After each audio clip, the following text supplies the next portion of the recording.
Paul Sir on Sports 1440. They do have a timeout. Decide not to use it. Curry, way downtown. Bang! Bang! Oh, what a shot from Curry! We did it! Here's your host, Paul Sir. Good morning. Welcome to our grand finale. Hoop City with Paul Sir's last show for the season is today. And we're going to try Josh Fenwick to go out with a bang. We've got a lot to talk about in the basketball world. Great guests today. Good local content, interesting local content. The executive director at Alberta Basketball Association, Dave Drubiak, is going to join us at 10:20 to talk about the new Alberta Basketball Hall of Fame. And it's exciting to see this come to fruition. On August 29th, there'll be a big gala, and Dave's going to tell us all about that. 11 o'clock, we're going to have Doug McLean in, talk about what's going on with the Edmonton Stingers and the CEBL as the season moves along.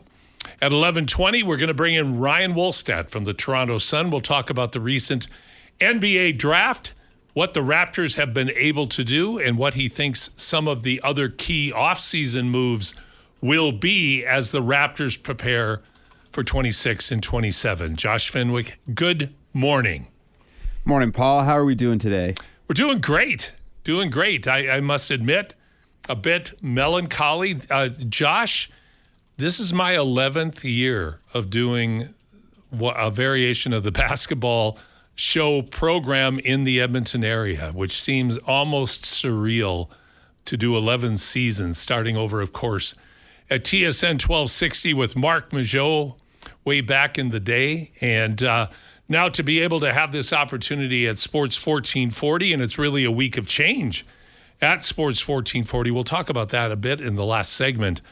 But it's been an absolute privilege and so much fun this year working with you, Josh, and really excited about, like I said, going out with a bang on our last show today. I agree. I've had a great year working with you. I've learned a lot on how to discuss the game more in depth and everything of the such. And made some memories, and I'm looking forward to going out with a bang as well. Fantastic.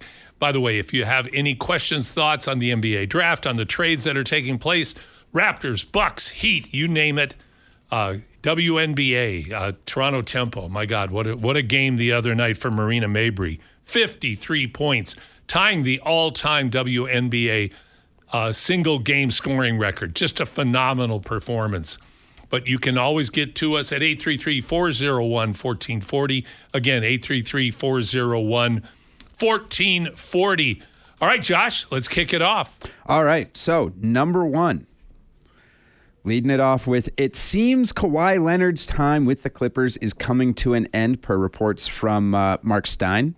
And the two leading names for trading for Kawhi Leonard are the Spurs, the team that drafted him, traded for him technically, because shout out to the Pacers, and the Raptors, who traded for Kawhi from the Spurs. I am all for a reunion between the Raptors and Kawhi Leonard. Really is intriguing because Kawhi Leonard, given the fact that he's over 35 now, you would think there was a bit of a downward trend that might be taking place in his game, but that certainly was not the case this past season. Kawhi played extremely well, all-star level performance. And if Kawhi was in Toronto, he would address some serious deficiencies that the Raptors have. Number one, three-point shooting. Kawhi's an excellent three-point shooter. It would be an interesting fit in many respects, and it also will be interesting in seeing what the Raptors have to move around in order to be able to pay Kawhi. But yeah, I'm all in as well. Like, he's a head case. He's weird. There's still this bizarre lawsuit or investigation going on about his phantom sponsorship pay as a way to beat the salary cap, or so it would seem from the outside looking in. So that hasn't been addressed as of yet. But, it's not like Kawhi comes in unscathed. But, everything Kawhi does just seems to have a little bit of an edge to it. But I think it's a great idea. Well, it'll be interesting to see how this plays out. Yeah, you bring him back. You bring him back, and I think it's a good story because I think he would end up finishing his career with the Raptors. Also, we saw like OG Anunoby has progressed his offensive game so far and his defensive game so far. And when he was younger, he had the ability for, even if it was just a season, to learn from Kawhi Leonard. I think Scotty Barnes could take a lot of tutelage from Kawhi Leonard and his experience of being a two-time Defensive Player of the Year, a two-time Finals MVP, the best player on a championship team in the city where he is. In a roundabout way, I think it would work out great. And then, as well, the package would have to be centered around Brandon Ingram. And bless up, I don't want to see Brandon Ingram in a Raptors uniform next year.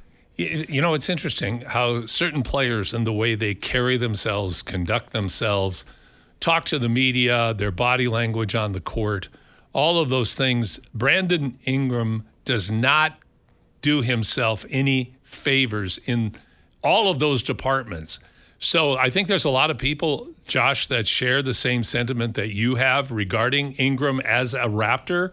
And if they had the choice, I think, as you just stated, they would probably prefer having Kawhi here. Now, remember Kawhi and his weird departure from Toronto. And when you look at really what has been 6 lost years in the wilderness, doing God knows what with the Clippers, has been just a weird, really weird experiment that never bore fruit in the way that I think that they envisioned at all. Like they were thinking championship, and they were anything but champions.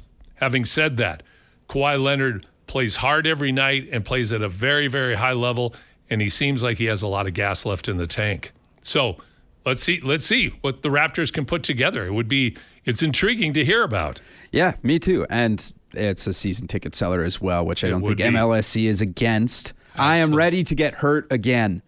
Number 2, we were talking about this right before the show started. The draft sucks.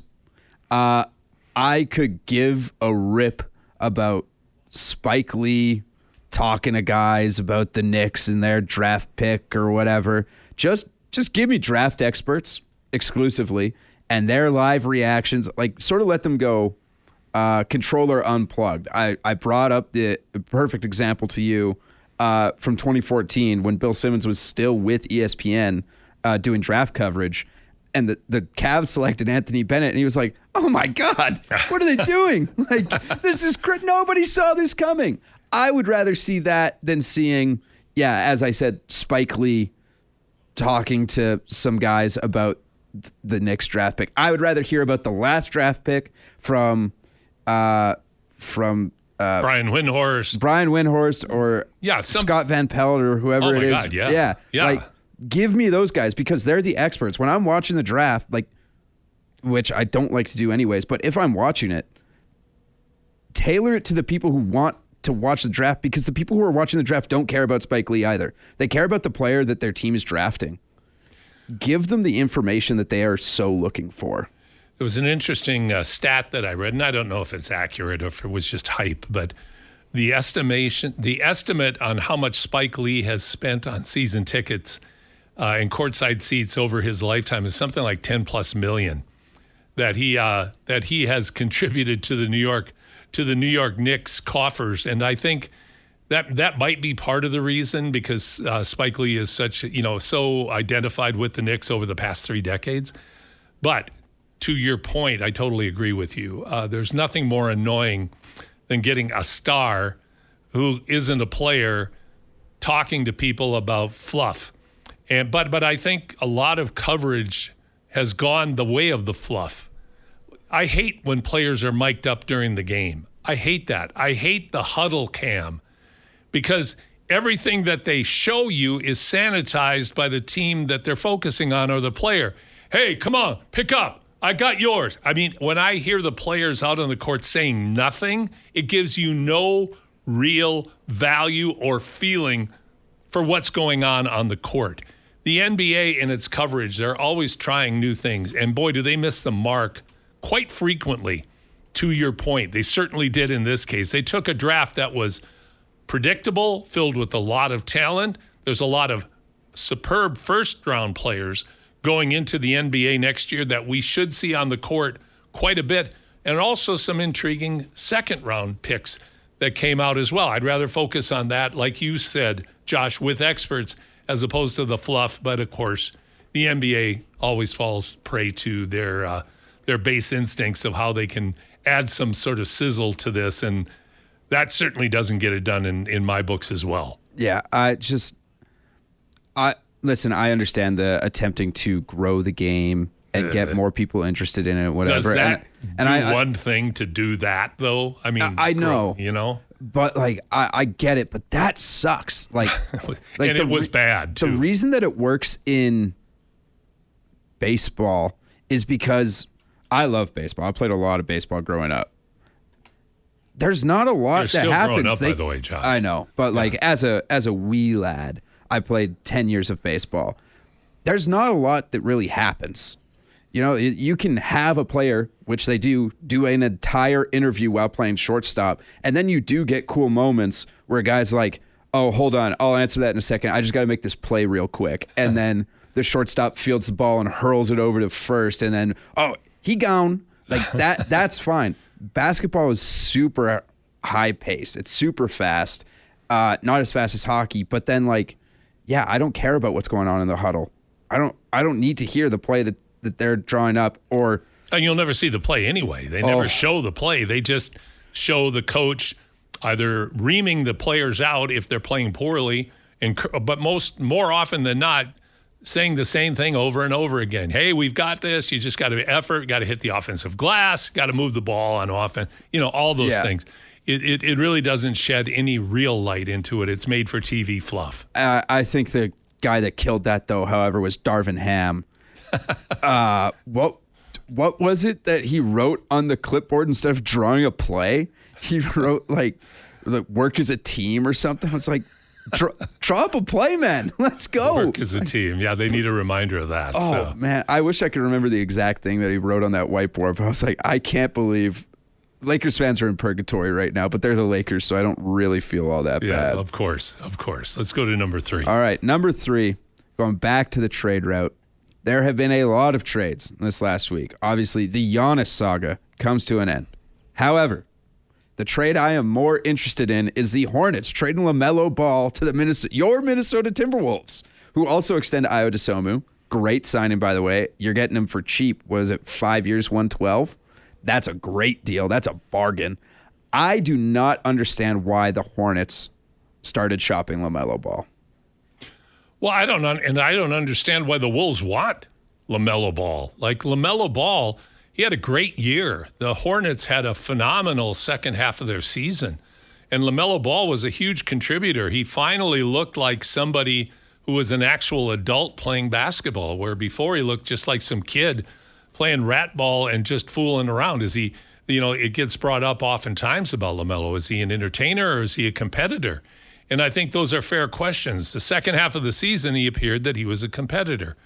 Why would they want to break that up? I don't know. I don't understand it as well. Although getting Naz Reid, that's a nice addition to have come into your lineup. You've got somebody who is stable, who is tough, who can score in a variety of ways. He's a very good defender, rebounder, passer, and scorer. And that's where I go to, what the heck are the Timberwolves thinking? My God, Julius Randle, of course, that made sense. It just did not work. And certainly we saw his performance in the playoff was inexplicably bad. He didn't do what Julius Randle can do. And if he's not going to be a back-to-the-basket bully, then you really have a player who's trying to settle for threes and playing soft, wasn't rebounding well, wasn't defending well. That was a great move. Addition by subtraction. Get rid of him. And they did that. They accomplished that. This one, though, what are the behind-the-scenes motivations that went into this? Is this something that Anthony Edwards wants? He wants to run with LaMelo Ball. Here's what I don't understand, Josh. They're both ball-dominant players. Yep. High usage, ball-dominant, have the ball in their hands for a lot of the shot clock players. I don't understand it. LaMelo Ball can't guard. He's not he's not just not an elite defender. He's not a good defender. So what the Wolves are thinking, I don't know. And now you've got Rudy Gobert, and then what? For your bigs, what do you have? They really have nothing in the kitchen right now. And so this is a mystery to me. Now, maybe there's some genius plan that's taking shape in the boardroom right now. Maybe. We'll see. Of course, there's a lot of movement that could still happen. Heck, they could trade LaMelo Ball for someone else. We'll have to wait and see, but it's certainly my grade for this is D- for both teams. D- for the Wolves, B for the Hornets, because they got a solid player who's also a great teammate in the locker room that you can rely on. Yeah, I understand it from the Wolves' perspective, because I think they're hoping they can change LaMelo Ball a touch, because they still have Mike Conley, who's a good point guard for his entire career, is a good playmaker, as is LaMelo Ball. He can get the assists. He has the court vision. But you're right. He is so ball dominant. But also, Ant is not a good playmaker. He's a good shot creator for himself, and that opens up the floor for other guys. He needs to work on his vision, but I think you'd rather just have him be the guy that's like, yeah, man, if you can get us 4 assists, cool. Put the ball in the bottom of the basket. LaMelo is the guy that's going to have to change his game. I don't think he's going to be open to that. And then the reason I don't get it for the Hornets is because you had the most exciting team in the NBA for 4 months. Everyone was pulling for them to make the playoffs. And now you basically have the city of Charlotte. I've been on Charlotte Twitter, basically in a blender, that are so upset. And then who are you going to get in to come play point guard for you now? Yeah, they don't have a point guard. They don't have a point guard. I know. Both teams don't have what LaMelo Ball. Both teams didn't. What's the best way to put it? I'm not saying it correctly. Neither team has a good fit for LaMelo. The Hornets getting Nasri, yeah, that's great, but who's going to be the point guard? The Wolves, why do you need LaMelo Ball when you've got DeSunmo, who would be a perfect complement, in my opinion, to Anthony Edwards, because he's really unselfish. He's an explosive player, an excellent defender. He's a great defender. And he gets out in the open court in transition and does a phenomenal job. Like, it seemed like such a good fit. So it remains to be seen. But there again, the Timberwolves make strange trades. When the Rudy Gobert trade was still strange. Getting Julius Randle, strange. They had an odd fit. I always make the comparison to the Toy Story with the kid that had the toys that he would cobble together with, baby's head and a spider's arms, things like that.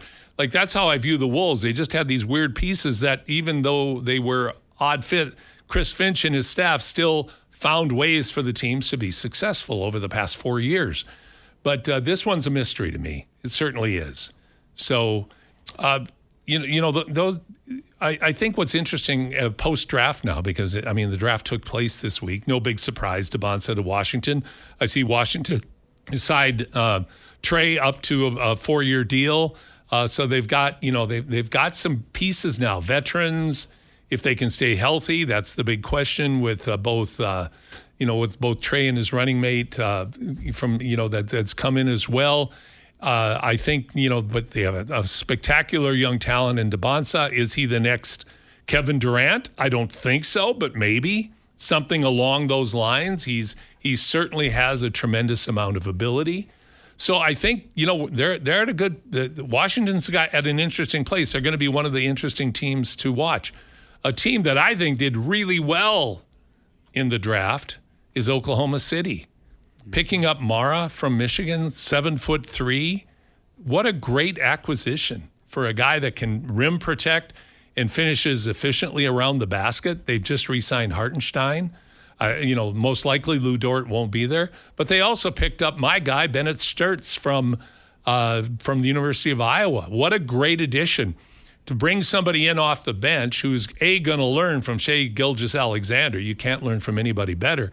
But that is a knockdown three-point shooter and won't have the pressure he had at the University of Iowa, where he had to literally create almost every offensive sequence for the team. he can fit in right now. I think he's a good acquisition. He won't be an elite defender, certainly nothing like Dort. But in terms of role players, which the Thunder do as good a job as anybody in the league in terms of bringing players in that can do certain things really well and build around their strengths, certainly around SGA and Holmgren. I think those are two great acquisitions for what is already a very, very strong lineup. So we're going to take a break right now. Great questions, by the way, Josh. Thank you. No, thank you, Paul, for your insight. And we're going to take a break right now. When we come back, we'll bring back the executive director of Alberta Basketball Association. We'll talk about the upcoming gala for the new ABA Hall of Fame. You're listening to Hoop City with Paul Sir, Josh Fenwick, on your sports leader, Sports 1440. Rainy Saturday morning in the capital city.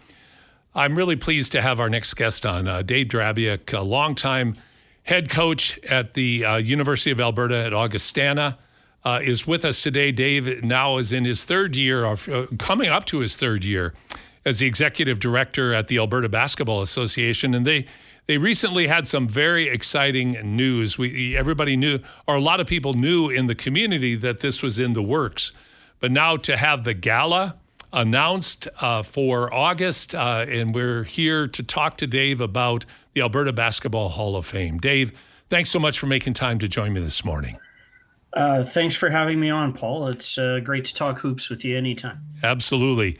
So, Dave, talk about the Hall of Fame, how it came about, the process that you had to go through in order to bring it to fruition and to get it to this point where it is now a reality. As you know from many years of service to basketball in the province, often these start as a passion project. They start with one or two individuals that are incredibly motivated and fired up and want to have a project of this size come to reality. So I think we can all agree, those of us that are long time or even short time in the Alberta basketball community, this was we have the Alberta Sports Hall of Fame who have been incredibly supportive to us through all of this with resourcing and just guidance in general. They've been amazing. And then there's, of course, the Canadian Basketball Hall of Fame and the National Sports Hall of Fame. But we didn't have anything that identified and really preserved the history and the legacy of the game in Alberta specifically. So then we had two board members that were incredibly passionate about this, and myself, and two really dedicated volunteers who I'm sure you're pretty familiar with in Doug McLean and Brian Swain. And suddenly we had a committee, and then it became recruiting the right other passionate individuals to the committee and starting to build some criteria and really starting with the end in mind, which is how do we honor the history and the legacy of basketball in Alberta and its effect that it's had on the national and international stage. And this started shortly after I got the job, and it took this long to get our first induction ceremony that we're calling a gala off the ground for August 29th. Okay, so we'll come back to the details on the August 29th event, which is very, very exciting. You got you and all of your coworkers, Natalie, Reagan, Brian, all put so much effort into the 50th anniversary of Alberta basketball. It was a wonderful celebration, brought so much attention now. And at that particular gala as well, where John Stockton came in and did a wonderful job as your guest speaker. It was a great night. And but you announced there, you even announced some of the inductees. So why don't you tell our listeners and viewers who some of the initial inductees are that, of course, they may very well be familiar with, but that are announced. And I know you still have others that you will be announcing, but talk about the ones that are already in the public domain. Sure. I'll start with this recap, I guess. Because this started and really was a partner project with the 50th anniversary, we borrowed a little bit from Bill Simmons, and we thought, why don't we do 50 and 50? Why don't we, or 54-50, and talk about can we, because we had a backlog, right? We had this first ever, so we've got, between men and women players, we've got 21 nominees going in. We've got 8 builders, we've got 11 coaches, 7 officials, and 4 teams that we're naming.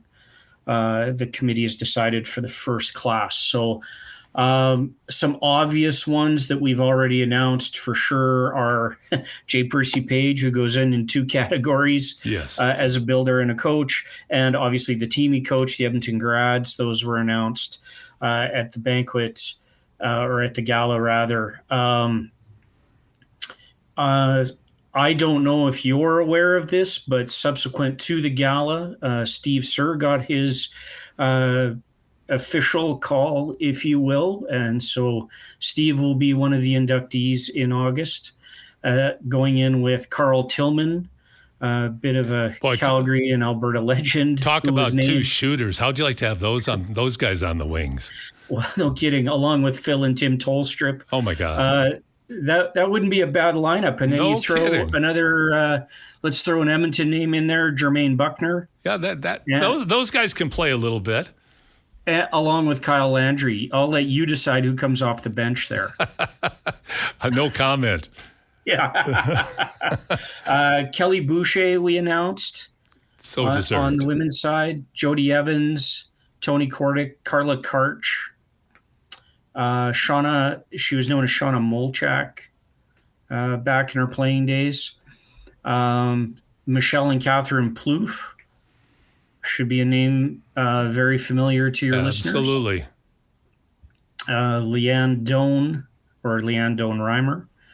And then Veronica Den Oosten, who was known as Veronica Vandershee when she played at the University of Calgary. I mean, those are some powerful names. Pretty esteemed names. Yeah. Powerful group. So many to honor. And Dave, the fact that you and your partners, committee members, volunteers have worked so hard to assemble this. Share with us what the Hall of Fame will be. I'm assuming to start with it will be a virtual Hall of Fame. Is the goal for the future to have an actual Hall of Fame facility? We've looked at a couple of scenarios. As there are some facilities in the works in a couple of, in Edmonton and in Calgary, we've started the preliminary process of what would a physical space look like. Similar to if you go to the Saville Community Center upstairs, there's a grads display area. Would it be possible for ABA to get some display area in a couple of those facilities and be able to rotate some? Alberta Sports Hall of Fame uses the phrase, or uses the term, artifacts. Sounds a little ancient Egypt, but yeah, let's go with artifacts. That sounds great. Can we do a rotation of artifacts? Can we do some sort of rotating display of information? We've spoken to the Alberta Sports Hall about once a month, moving forward, once a month leading up to our gala or our induction ceremony. They have a space that they can dedicate. That'll be a display for a month at the Alberta Sports Hall of Fame as our Hall of Fame. But for right now, it'll be virtual. It'll have a website presence that is under construction. On our social media, there are feature videos coming out. So if anyone remembers the campaign for the 50th, where we did the 50 greatest moments and had those vignette clips, if you will, we're doing very similar for each Hall of Fame inductee.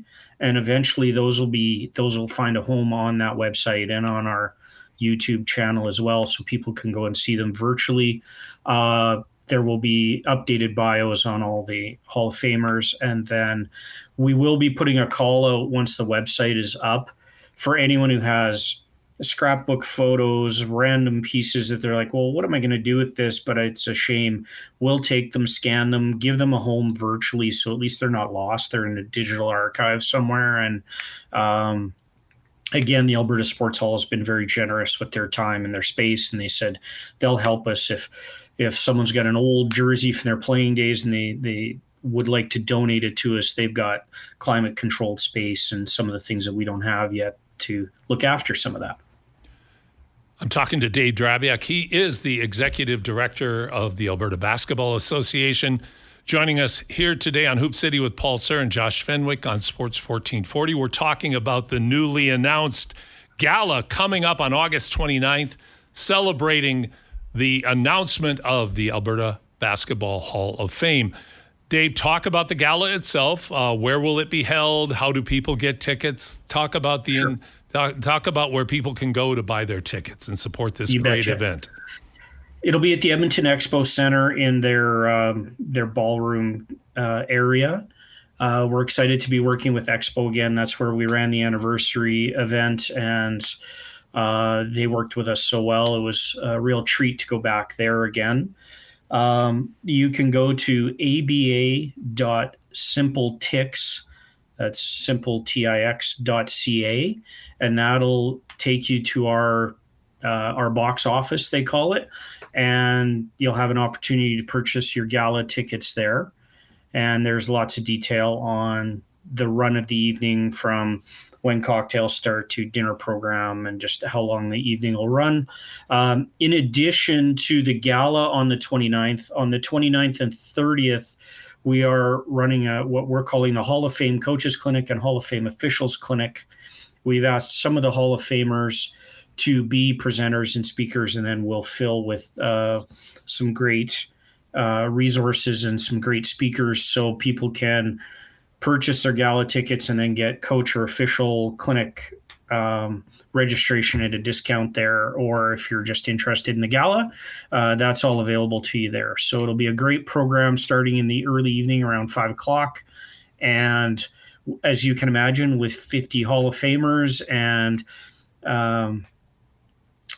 trying to give everyone their due moment in the spotlight, it will not be an hour-long program. It'll be a good night to celebrate the history of basketball, but it will be a night. As it should be. As it should be. Many, many nights. But the fact that this is coming together, coming to fruition, becoming a reality, Dave, very, very exciting to hear about. Again, please share that website one more time. Sure. aba.simpletix.ca. aba.simpletix.ca. You have a busy summer, Dave. You've got provincial teams happening. You've got all this stuff going on. Plus, you're planning for this little banquet, this little get-together at the end of August. Yeah. So very, very excited about it. So pleased that you could join me today, Dave. Share this information. All the best with the lead up to it. I hope everything comes together the way you envision. And kudos to you, Brian, Doug, everyone involved, for all that you've done to make this a reality, to celebrate all the great teams, players, and moments in the history of basketball in our wonderful province.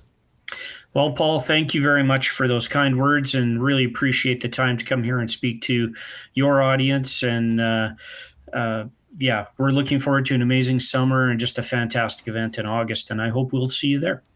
Dave Drubiak, Executive Director, Alberta Basketball Association, joining me here on Hoop City with Paul Sir in our season finale. We're going to take a break right now, and when we come back, we've got lots to talk about, including WNBA, some more NBA stuff, before we get to Doug McLean at the top of the hour. Speaking of Doug, you're listening to Hoop City, Paul Sir, Sports 1440. Hoop City, Paul Sir, Josh Fenwick this morning. My theme for music today is goodbyes, Josh, because as we wind our season down, there's a bit of melancholy that I feel, joy and melancholy all at the same time. And I want the music to reflect that mood as well today. Let's jump.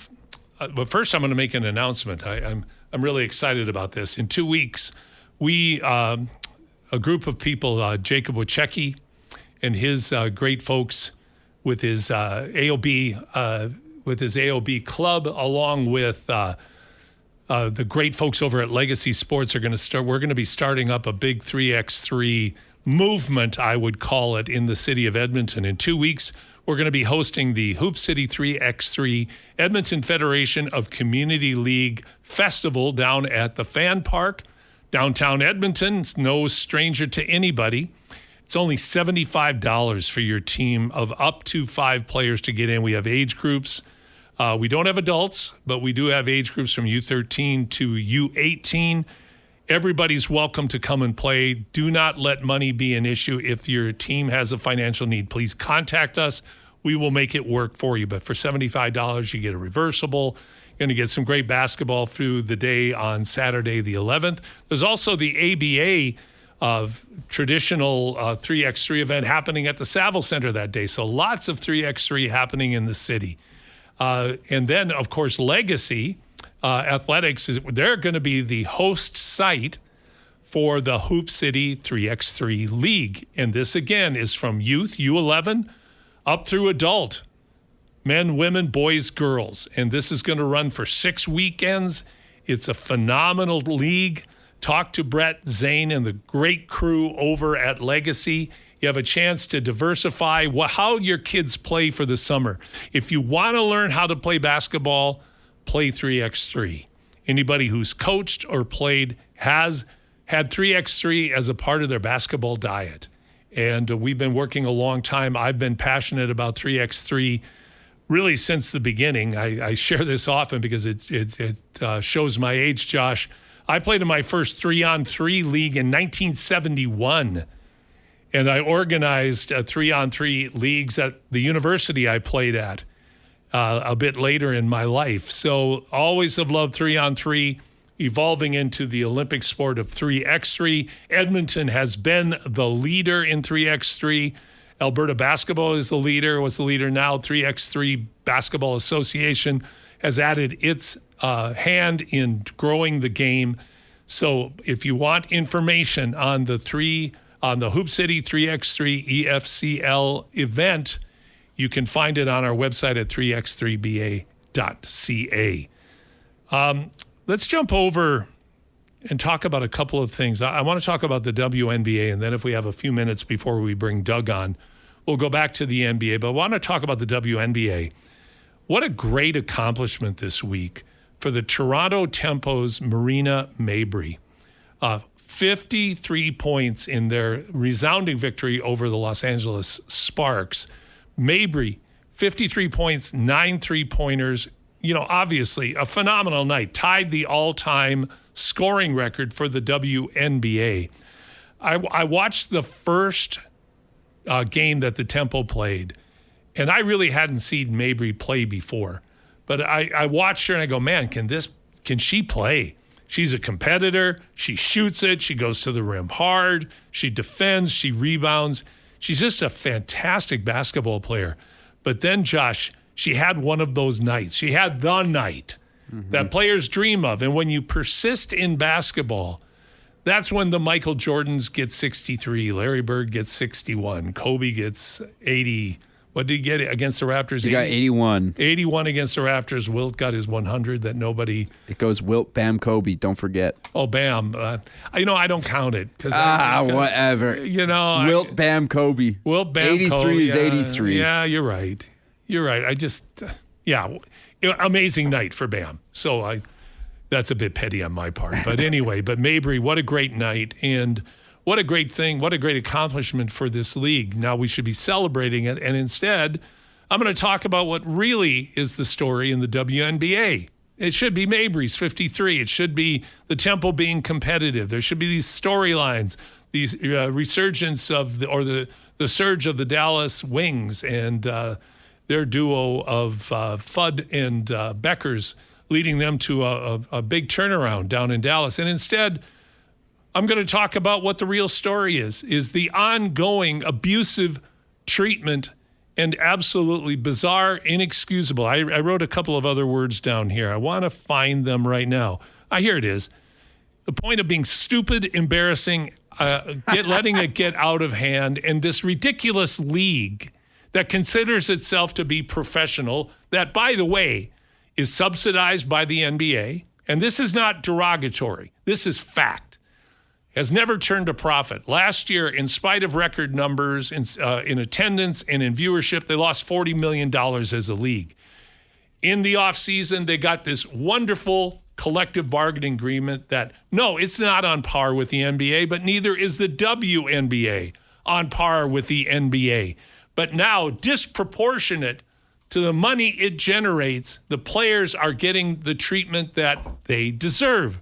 More money, better travel, better facilities, all of the stuff that big-time pro athletes should have. They are getting now. They are getting. And if they keep performing, if the viewership keeps growing, if sponsorship keeps growing, the money's going to get bigger and bigger over time. Isn't that wonderful? Especially since it's due to one person, Caitlin Clark. That's the only reason this is happening. Otherwise, they would continue to languish. And the reason Caitlin Clark changed the trajectory of the WNBA is because she's fun to watch. Just like Pistol Pete was. And he's the best comparison that I can come up with. And here's the other comparison I would add to this, Josh. When Pistol Pete came out of college basketball and went into the NBA, he also was targeted because there was resentment. How did this guy get all this attention? Why should he be treated so special? I'm going to show him he really isn't that good. Now, Pistol Pete had a borderline Hall of Fame NBA career, probably an NBA career, led the league in scoring, multiple-year All-Star. But what Pistol Pete's contribution really was changing how people understood that the game could be played. There are pioneers along the way in every sport, but in basketball, Cousy into the Celtics, Wilt with his great athleticism and being such a disproportionately big, wonderful athlete, evolving into Bird and Magic, which really saved and springboarded the NBA into the next level, coming with Michael Jordan, Dr. J, who was preceded by both Gus Johnson and Connie Hawkins, that Dr. J then built on with his swooping athletic moves, spectacular high-flying dunks, into Jordan, like I mentioned, kind of the dead era in the early 2000s. Yeah, there was Allen Iverson, but man, that was a boring era of basketball. Kobe, Shaq, Lakers, yeah, they were good. They were good. Not particularly fun to watch, but they were good. But then in the 2010s with the emergence of Steph Curry, Golden State Warriors, and then into today with all of the great athletes that we have playing in the league today, you have to look at and say we stand on the shoulders of those that came before us and really revolutionized the game. Caitlin Clark's that player, and she gets abused consistently, and the league turns a blind eye. The officials are god-awful. It's an embarrassment to watch the WNBA officiating. You have to go to replay to see that play. You couldn't have done that on the court to see Alyssa Thomas jamming her fist into Caitlin Clark's throat when she's vulnerable and on the floor. Now, there's lots of reasons, and some of them I'm not going to go into today. But it is so demeaning to the league, and it speaks so poorly of the league, and I've used this phrase many, many times. Not ready for prime time. Not ready. You don't have to kiss Caitlin Clark's butt. But what you have to do is you have to treat her like everybody else when she's competing. And you can't let her be targeted. You can't let her be abused.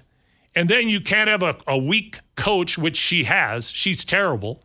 You have a weak coach who finally has spoken up, who still doesn't know quite how to use her. She's getting better, but she still doesn't understand how to use her as a player. In a league where I don't care if it's Angel Reese, and not just to pick on her, but any of the other players who are great. Asia Wilson's best player in the league. Angel Reese is having a really good year. You wouldn't know Angel Reese's name if Caitlin Clark hadn't come into the league. And that's not any shot at Angel Reese. Tiger Woods in golf. All of the players in tennis, Roger Federer, Novak Djokovic, Rafa Nadal, they were the players. This is who you ride on. Bird, Magic, Jordan, like I mentioned before. In sport, is it the same in hockey as well, Josh? Am I missing anything like in hockey, or is it not as superstar dependent as the other sports that I mentioned? No, every sport protects their cash cows. I was telling you this in the break. Like, you got to protect the guys, or the girls in this case, that make the games watched. Like Caitlin Clark Yes. sells out basically every arena that she goes to. Connor McDavid gets a better whistle because he's the best player in the NHL. And when Connor McDavid is in town, it is a show. Now, granted, the NHL isn't as big as like the NBA. So let's say like LeBron is in town. Everybody's going out to watch LeBron. Ticket sales are higher when LeBron's in town. It's the way it is, particularly when he was younger. So what do you have to do? You got to protect LeBron James. This is, I mean, granted, he did not get the whistle throughout his career, but you protect guys like Steph Curry. You protect guys like Kawhi Leonard because these are who people come out to see. You don't want to see them on the injury reserve, which Caitlin Clark has been in a multitude of times. And when she was playing in college, she was never injured. Mm-hmm. I don't think she maybe missed one game in her college career.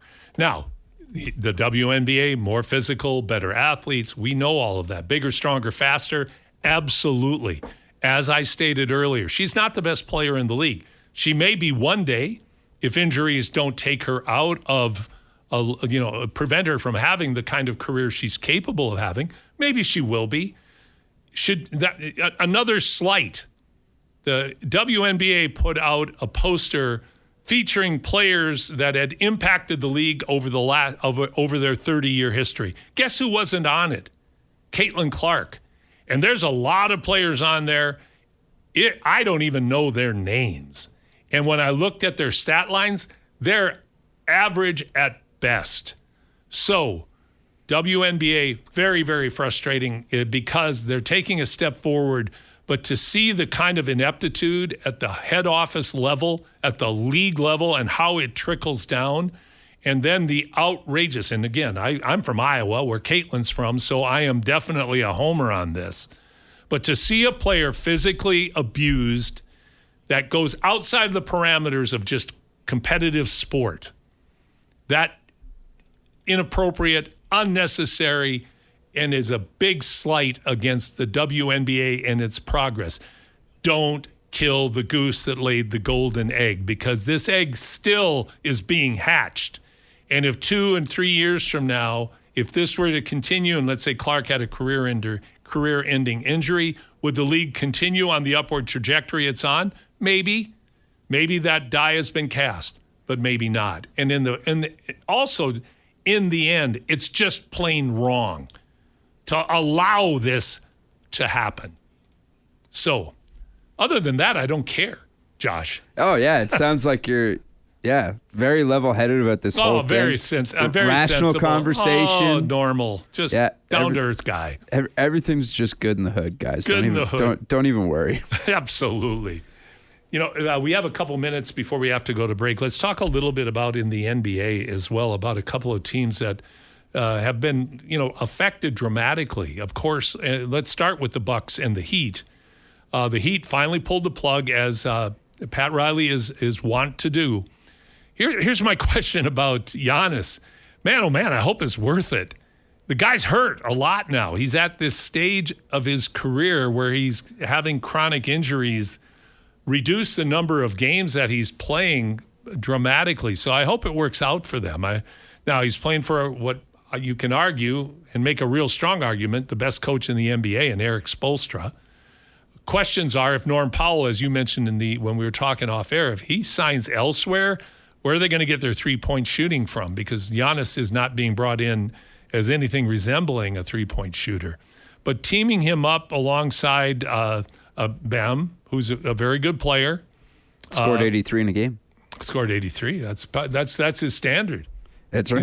He hovers around there all the time. Oh, that's right. He usually doesn't score 20. But I think I think that Giannis, Bam, intriguing. Spoelstra will do a great job, but boy, they gave up a lot. I'm curious to see, like you mentioned, if Tyler Hero stays in Milwaukee, but I like Hero. Jaquez, I love him.